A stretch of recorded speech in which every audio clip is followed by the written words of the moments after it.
Hello everyone, today we are going to talk about how animals and humans are connected. There's two things I want to talk about specifically. The word anthropomorphism and the word anthropocentrism. And I don't think people usually compare the two because they're kind of something totally different, but I want to compare them because I think that they do actually show two sides of a certain question of how animals and humans are related to one another. Of course, these are two kind of vague words. Basically, anthropo means human. So it's about anthropomorphism is about basically humanizing animals. And we might ask the question of like, are we humanizing animals too much, right? And then anthropocentrism, so since anthropo means human, it's about believing that humans are the center of everything, basically, the most important species, that we are better or more important than animals. It's about believing that one species is better than another species. And I think this is something that is actually quite accepted and has been quite normal for a long time for people to believe that we are the center of everything, that everything is about us, that we are the most important thing in the universe, basically. And that was considered, and I think it still is considered, as something pretty normal. So I kind of want to question that here because it's definitely questioned in science. I also want to question anthropomorphism, and I kind of want to say that both of these things are not great. Both of these things have a lot of bad sides to them. And I want to emphasize this especially because I think people lean towards the idea that humanizing animals too much is bad, but they are kind of contradicting themselves or kind of being a hypocrite a bit because they are, on the one side, they're saying don't humanize animals too much. But on the other hand, they are believing that humans are the center of everything, which is also a belief that has a lot of reasons to question if that makes any sense at all. So, first of all, let's talk about humanizing animals. So there's this thing going on, right? You've all seen it, right? There's people putting clothes on their animals and dressing them up. You also see this when, people draw these animals with these like human facial expressions or human voices, or human body language, because it makes it easier to relate to the characters. Like, they look like animals, but they act like people. That's also, of course, a form of anthropomorphism. There's people saying things like, oh, look at that dog, it's smiling, or it's crying when it has watery eyes, or it's smiling when it's showing its teeth. When in reality, of course, that's not what they're doing. Because, for example, for a lot of species, for example, I think for apes, showing your teeth is actually a bad sign. It's like a sign of aggression. So I guess we are kind of weird in that sense that showing our teeth is like supposed to be a positive thing. And I think a lot of animals also don't communicate with facial expressions as much as humans do. The thing is, people would say something like, the dog isn't smiling, don't pretend like they're like us, don't pretend like they are like humans, don't humanize them, right? But of course, there are also people who are going to use that as an argument of kind of saying things like animals are dumb. There's lots of people who would just assume that without even trying to actually learn about them and say things like, you can't possibly compare them to humans because they're not human, right? You can't possibly think that they feel emotions, that they can feel happy, that they can feel.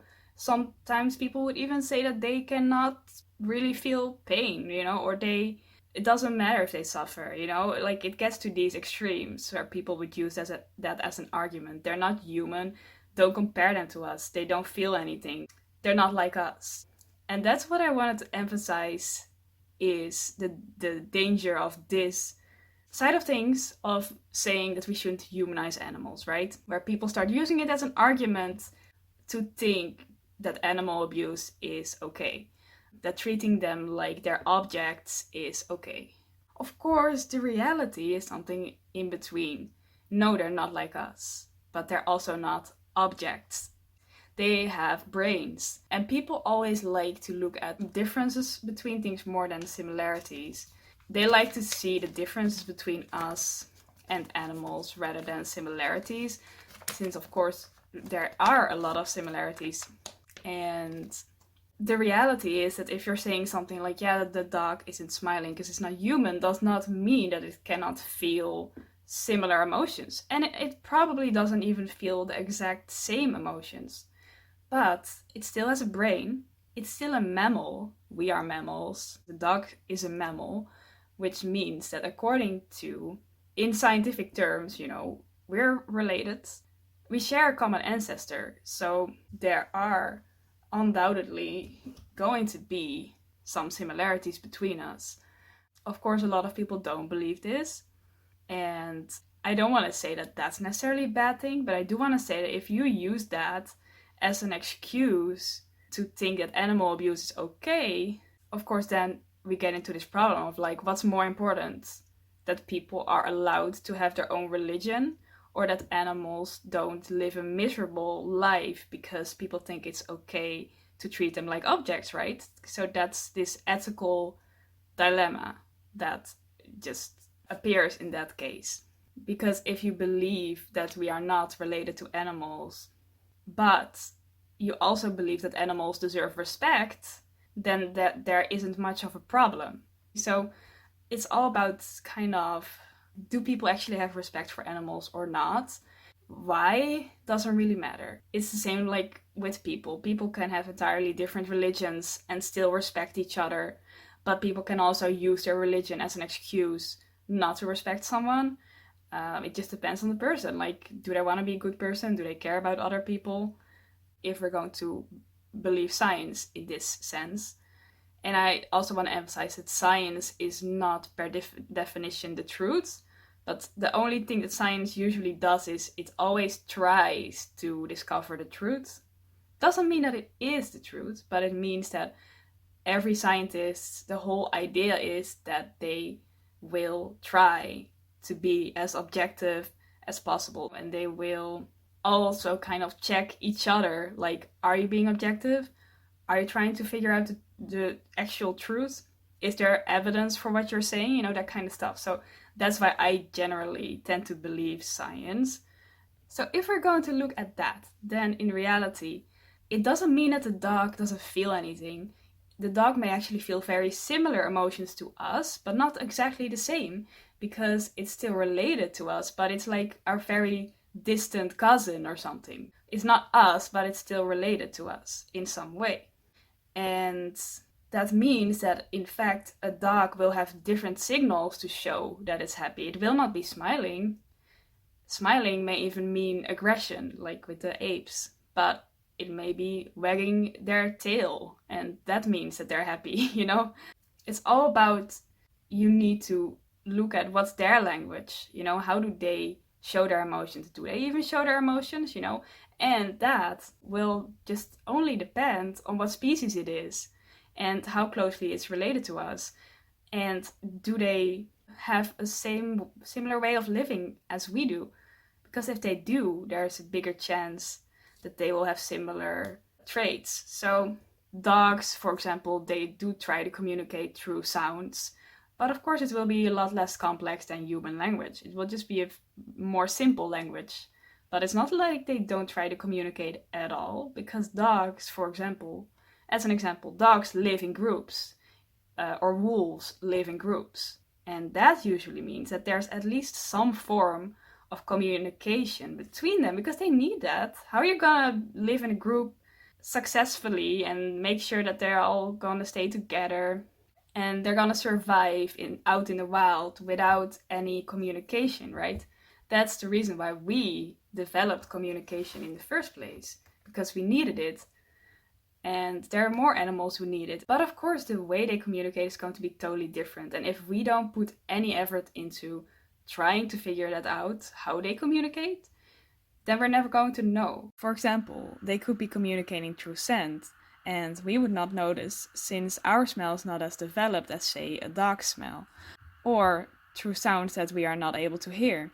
For example, some whales communicate through sounds that are out of our hearing range. Luckily, there are people researching that nowadays. Yeah, so now I want to talk about anthropocentrism, so the belief that humans are above animals rather than being one of them. And I think that a lot of people also believe that animals only exist almost as a tool for us to use, that animals and humans are completely separate things, because that's what you're taught, right? It's very convenient to believe that it's not unethical to use them in any way, that they don't really care, that they don't hurt, that we have a right to use them. So yeah, it's convenient to believe that. Convenient for us. But the question is, are we actually superior? Or did we just take our place by force? Was this decided beforehand by a god, for example, that we were separate from them and that we are important and they're not? We're number one. We're the most important. We are above this species, this one, this species, this species, this species, and this one, and this one. Is that reality, or is it just something we want? Is it just a lie we tell ourselves that it was meant to be this way just to not feel guilty? In reality, is it really true that from the start, from the first appearance of the first human ever, that we were the most intelligent species? Maybe. There are more things than intelligence. You know, we all know dogs have better smell than us. There are other animals that can see more colors than we can see. Every animal usually specializes in something. Many animals, for example, can run much faster than we can. They all have something they're better at than us. We have things that we are better at than other species. You know, is intelligence the most important thing? That's also a question you can think about. Does that make us superior? Because we're not superior in every way. We're not the best at everything. And also, are we really the most intelligent? Because we just love to believe, right, that all animals are dumb. Whereas many people have actually done research and also been able to show that a lot of animals have intelligence that's kind of close to that of like a child, you know, where it's not like they don't have any intelligence at all. It's just less evolved or less complex than our intelligence. What I'm also wondering is that maybe there used to be some species that were actually pretty close in intelligence to us. Maybe even just human-like species, like kind of like our ancestors, where they were maybe pretty similar to us, actually. Maybe they were kind of like closely related to us, but they were not the same species, and maybe we just killed them. Evolution is something that has been proven because it happens all the time. I mean, bacteria would never be able to become like resistant to antibiotics if they didn't constantly evolve.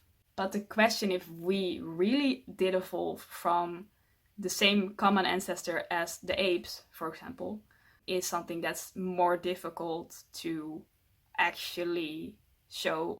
So that's what I'm wondering, like, did we kill off some intelligent life maybe at some point that used to exist?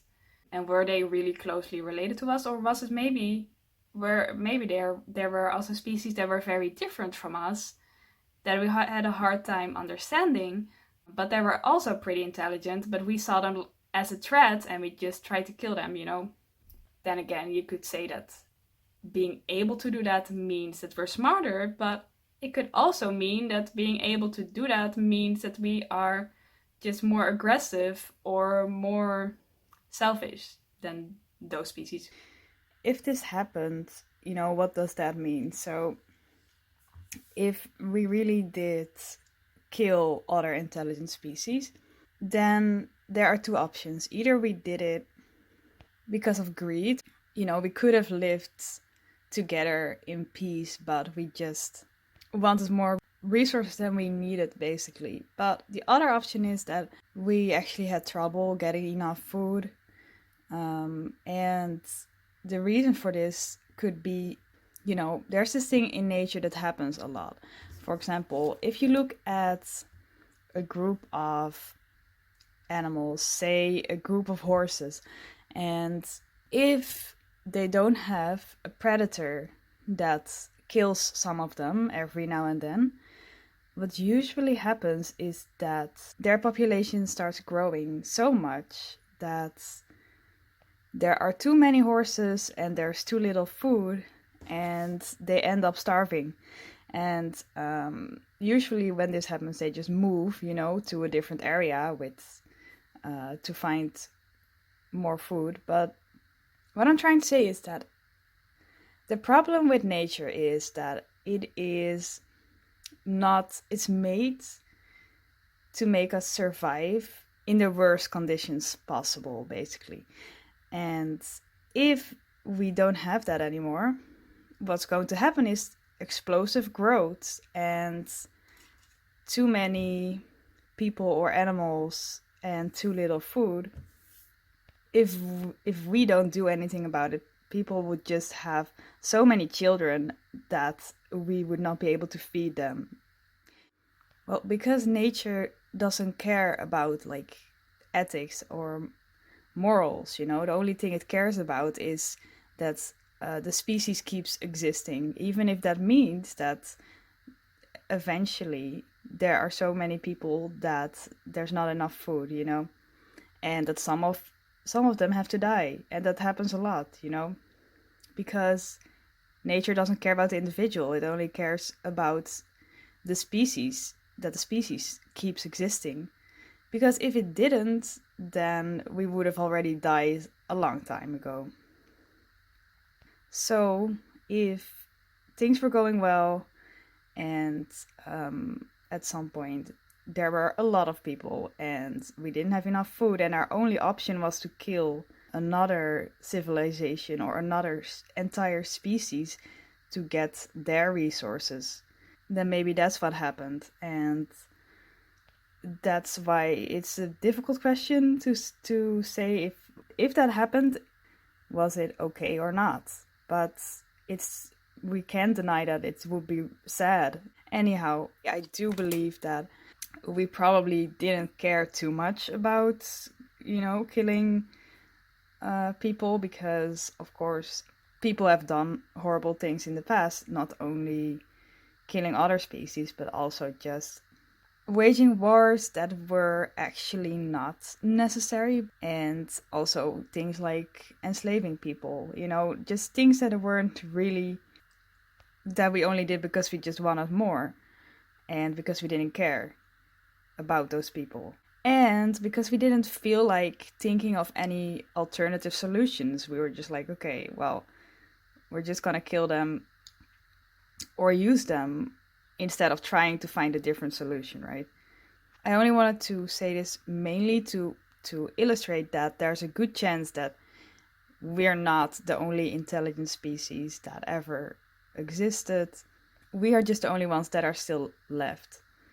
Then, also, a lot of people see animals as dumb because they kind of believe, if I cannot understand something, they must be dumb. If I cannot understand someone, they must be dumb, right?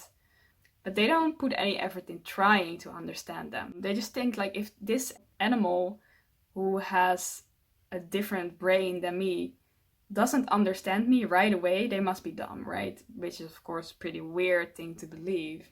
And apart from that, we often prevent them from developing their full potential or full intelligence because, for example, we would separate the babies from their mothers or their families, because upbringing or just being raised by your parents is also a very important part, usually, of any species, their development. Well, not any, but many. For example, of course, if you're gonna take a baby away from their parents and you're gonna isolate them, and then, for example, You don't teach them anything. You don't teach them how to speak. They don't have anyone to mimic their speech from. You don't teach them words. You don't teach them how to do anything. You don't teach them any skills to survive. Then this person is going to be much less developed than they could have been, right?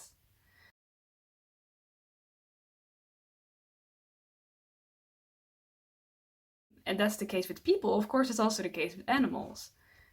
So then I want to talk about why we could see animals as, like I said, like just distant cousins or something. Like we are not the same, but we are still related. So there are gonna be similarities. It's because, first of all, we all share a common ancestor.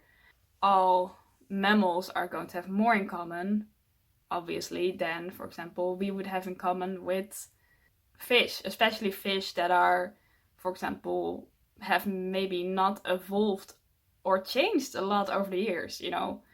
The further away a species is in terms of our ancestors, right? The further away they are from us, of course, the more different they're gonna be. Like, we don't look like a freaking bacteria, right? But our cells are similar. It's like we are made of, if you really think about it, it's like we're made of tons of bacteria, but they're just body cells. In nature, one thing that I learned that's very important is, in nature there are no rules, only patterns. So if you think that something is fixed in nature, that something is always the case, then that's not true. There's always exceptions. There's never no rules, but you often do see patterns where a lot of similar things end up happening in nature. Why? Because it's a good survival strategy. We all live on the same planet. So of course we're going to develop similar survival strategies for the same planet. So, and the thing is, every species that deals with the same problems will find similar solutions to that problem. Not the exact same solutions, but probably similar. So if there's two species, for example, they live in the exact same area, they're probably gonna be similar because they need to be similar, because they need to survive in the same area, So yeah, we can conclude that really the message I was trying to get across is that no, animals are not us, obviously. And anthropomorphism doesn't make much sense, but they are not separate from us either. Rather, they are more like distant family who are they're gonna have some similarities, they're gonna have some differences. And if you really want to know that, then you should study them. And it's going to differ depending on the species, depending on what they needed in order to survive.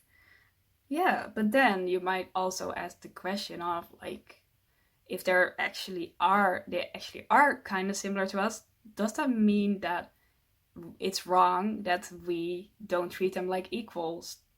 Then I want to say that I don't think that makes a lot of sense, because life is just filled with trade-offs, of course, and ideally it would be great if we could do that. But sadly, there are many problems already in terms of humanity that we also need to fix. For example, why would you save an animal instead of a human, right? At some point, it's impossible to save both. Maybe one day it will be possible, but as of now, there are so many problems in the world still, and so many people, that it's almost impossible to save both people and animals all the time. At some point, you're going to have to make a choice. Do you save the person or do you save the animal? And in that case, it does make sense to just care more about our own species. But the least we can do is respect them. And the least we can do is only treat them unfairly when we have no choice. We can't always make things better for them, but we can at least try not to make things worse for them if we can avoid it, especially if there are other solutions as well. Thank you for watching, and I will see you next time. Goodbye.